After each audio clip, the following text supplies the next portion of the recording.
Hello and welcome back to the VolReport Show. I'm Ryan Sylvia, joined by Noah Taylor, and we are with VolReport.com on the Rivals Network. And this weekend, Tennessee football will be making the trip to Fayetteville to face Arkansas. Tennessee looking to stay undefeated after a 4-0 start, coming off of a bye week before hitting this road. Let's start with the injury report that came out last night.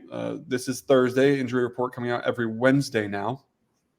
And it was really good news for Tennessee. There's just 4 guys on Tennessee's side of the injury report, all listed as out. Jordan Thomas, obviously out for the season with that preseason injury that he suffered. And then defensive backs John Slaughter and Montrell Bandy, 2 guys that probably wouldn't have played unless injuries arised or the game got out of hand. And then Edwin Spillman, the freshman linebacker, he's going to be listed as out after missing the first 2 games of the season, returning it in a limited role. And now he's going to miss this game. But now you don't have either of the tackles on the report. John Campbell Jr. getting hurt during the Oklahoma game, wasn't able to fully return. And then Lance Hurd, who's missed the last 2 games, he's not on the injury report either. Noah, how big of a deal is it for Tennessee to have their two starting left tackles or 2 starting tackles back? Yeah, no, it's massive. It's huge. I think we've seen, the potential, what this offense is when those 2 guys are in there. And you saw last week, when John came, obviously you went in, or 2 weeks ago, you go into the Oklahoma game, you knew Lance Hurd wasn't going to play, because of the injury report. And then you lose John Campbell Jr. early. And, it was Dane Davis and Larry Johnson come in there and do some, like the coaching staff said, do some good things. But then you had the 2 turnovers, I think were because you were missing a starting tackle there, and that was a factor. And I think it affected Tennessee the rest of that game in a way. You look at, it was a lot of talk about, why did Tennessee kind of let their foot off the gas in the second half? I think that's one reason why, your defense was playing so well. And Oklahoma has a defense. You look at what they did against, again, albeit a not very good Auburn offense, but last week their defense is able to get them that win because of a critical turnover late in that game. Why risk something like that when you're kind of working with some guys at tackles that maybe have had a little bit of a rocky, performance or inconsistent performance. So I think having these guys available this week, it opens up the offense a little bit more for Tennessee and obviously will be huge again going into another road environment. Yeah, I think if you have those 2 guys healthy last or 2 weeks ago, then Tennessee probably wins that game by more points. Josh Heupel probably has a little bit more faith to put the ball in the air and kind of trust Nico a little bit. But instead, he kind of plays it smart and doesn't put Nico in harm's way at all. Speaking of Nico, how do you grade him through 4 games, a bye week to kind of sit back and kind of digest it? The 2 games he's played good competition. They haven't really let him kind of fully be unleashed yet. So how do you grade Nico? Is he still kind of in your mind one of the top quarterbacks in the SEC? Yeah, I think so. I mean, again, it's one of those. It feels like he's been there a while. Obviously, his second year in the program, counting the redshirt season. But still, I mean, it's what 4 games in really for him. 5 if you count the bowl game, but 4 in a row for him. And you're still kind of seeing maybe some things like maybe a little bit of a lack of awareness maybe in the pocket on some of those turnovers he's had where he's hit. Again, you can attribute that to again last week with some of the injuries on the offensive line too, and some him not getting any help there on those. But I think he's done well. I think that you're going to see him get better as the season goes along. I think you see flashes of that ceiling when he's making some throws that are just out of this world, and then the next then you don't see that the rest of the game. Or not necessarily the rest of the game, but you see it in spurts. So I think we've seen enough to know that he certainly has the potential to be one of the best quarterbacks in the country, deserves the accolades that he's getting. I just feel like Tennessee hasn't really had a need to put him in a situation like that yet. And you talked about that a minute ago with that Oklahoma game. I think that's going to come, and we're going to have to see him, take the offense on his back and at some point this year and lead a drive that really shows how good he can be. But Tennessee hasn't needed that out of him yet. Yeah, you hear people kind of around the country and even kind of within Knoxville say that maybe this Tennessee team is overrated. Maybe they shouldn't be the number 4 team in the country because who have they played? Who have they beaten? NC State, you thought at the time maybe they were a lot better than they were, and they've been injured and had other issues, but they haven't looked very good before or after that Tennessee game. Oklahoma now, they struggle a little bit on the road against Auburn. They pull out a win, but now they're down to their backup quarterback because they felt like Jackson Arnold wasn't giving them what they wanted, and that the freshman could. Is Tennessee overrated? Have they played anyone? Do they deserve to be a top 4 team in the country? What are your thoughts on that? No, I think that they deserve where they're at right now. I thought, that some of that's not really their fault. I guess that some of Oklahoma and NC State have turned out to be not great. But I mean, the way the defense is playing right now, and there's going to be some challenges. You got, I hate to go, just pass over Florida because of the history of that game. So you'll have a little bit, maybe get to know Tennessee a little bit better in that game. You'll certainly get to know a little bit better about an Arkansas team that's improved on the road this weekend too. I think that's an interesting game. I think Tennessee wins, relatively comfortably, but a game you could learn a lot from them. And then you got Alabama in a couple weeks. So you're going to get the opportunity, or Tennessee's going to have the opportunity to really prove themselves and prove that top 5 billing.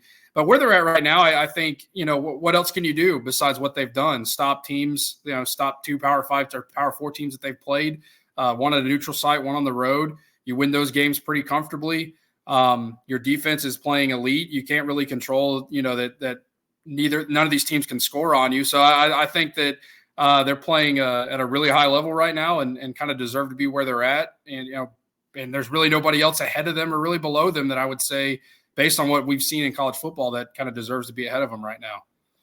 Yeah. The defense, what do you think will be the biggest challenge for them against Arkansas this weekend? Obviously a mobile quarterback. Is that kind of what your eyes on?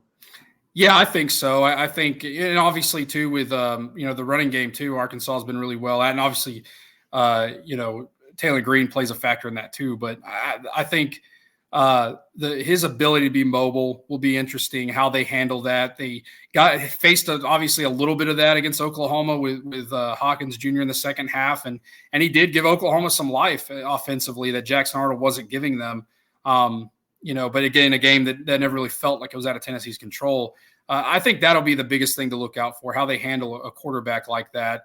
Again, Arkansas as a team coming into the year, I think maybe a surprise a few people. Josh Heupel, was on the teleconference yesterday and talked a lot about, he mentioned it several times, this is a team that's a few plays away from being undefeated right now. And you're looking at Tennessee, Arkansas being a ranked matchup on the road, SEC game on the road Saturday night, and probably one of the bigger games in college football this Saturday. So, I think that's kind of going to be the biggest thing is containing him, stopping him. And it'll be a test for the secondary, when not a great passing quarterback. When you look at the numbers, I know they've had issues with turnovers. I think he's got 5 passing TDs and 5 picks through 5 games. So something that they could definitely take advantage of, but how the secondary kind of handles him, if he is able to break contain and how they kind of lock down receivers and plays like that.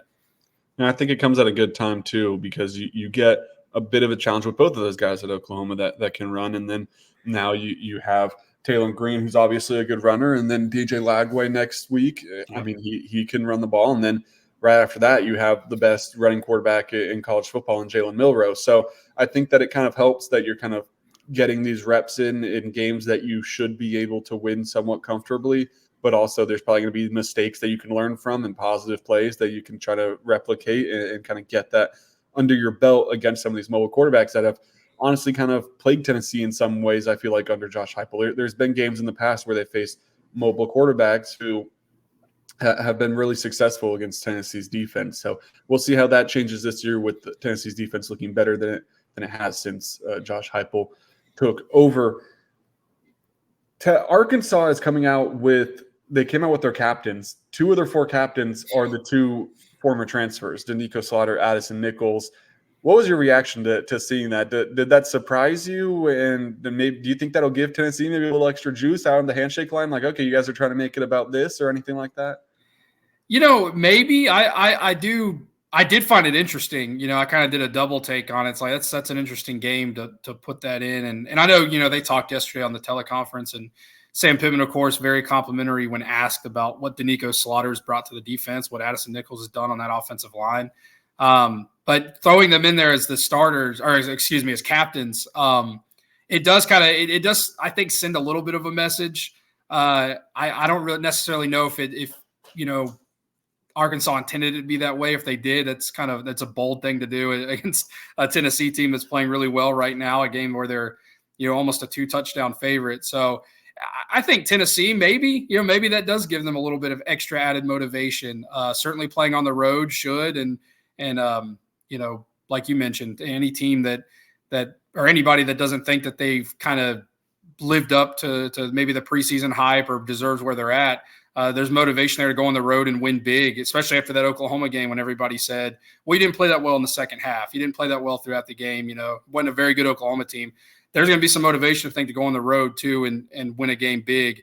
But when you're throwing your former teammates out there as captains at the beginning of the game is maybe adds a little bit more there. Tennessee is not only 4-0 on the field, but they're 4-0 in Vegas as well. So meaning that they've covered all 4 spreads. This weekend, it's about a 2-touchdown favorite against Arkansas. Do you think Tennessee covers this spread? Do you think they keep that alive? And how do you see things playing out on Saturday? Yeah, I think that they cover that. I think, again, I think that was a huge test at Oklahoma. And I don't mean it like, I think we kind of knew there was some limitations with that Oklahoma offense. I think we knew their defense was going to be good, and they made some plays in that game.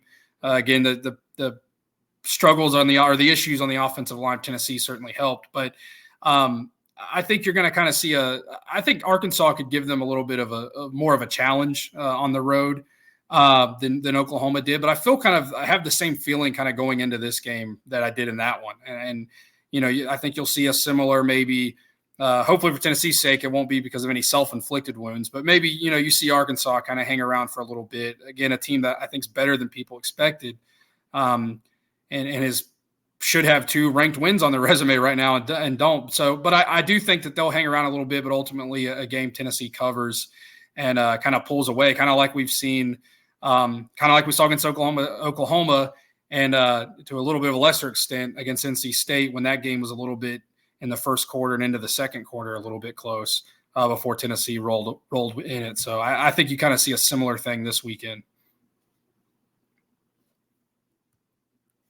I do. I agree. I think Tennessee covers. I think it's probably going to be like a 2-3 touchdown win for Tennessee, and that'll be good enough to cover. Quickly, the Florida line came out, I think either last night or this morning. Tennessee's a 20-point favorite at home against Florida. I mean, is that not an insane thing to think about given what the 2 programs looked about 5 years ago? No, it's if you would have told me that 5 years ago or even last year when we saw that game in Gainesville, yeah. I wouldn't have believed it. I would have said, "What are you thinking?" Just given the history of it, and there's certainly been games where Tennessee looks like you go back to that streak when Florida won 12 in a row or so. There were certainly games Tennessee went into it feeling like the much better team, and Florida obviously came out of it on top. So I think it'll be a pretty ugly game for Florida. I 20 points is a lot for any SEC game. But yeah, I mean, I'm shocked by that number given the history between these 2 teams, and certainly could see Tennessee getting that, but it's still hard to say it out loud, I guess. Yeah, Florida committed to that 2-quarterback system. Feels like that never works, but if it's going to work for anyone at any time, it feels like it would be Florida heading to Neyland Stadium against a top 5 Tennessee team. So we'll see how that plays out. But of course, first things first, that Arkansas game this weekend. Noah and I will be making the trip to Fayetteville. We'll be there covering the game. So everything you need to know from Fayetteville, boots on the ground, we will have you covered over at VolReport.com. We'll have content on the YouTube channel as well. Our initial reactions after the game, post-game interviews, everything you need to stay up to date on what Tennessee football is doing. We have you covered at VolReport.com and right here at the VolReport YouTube channel. Links to everything you need is in the description. Thank you for watching.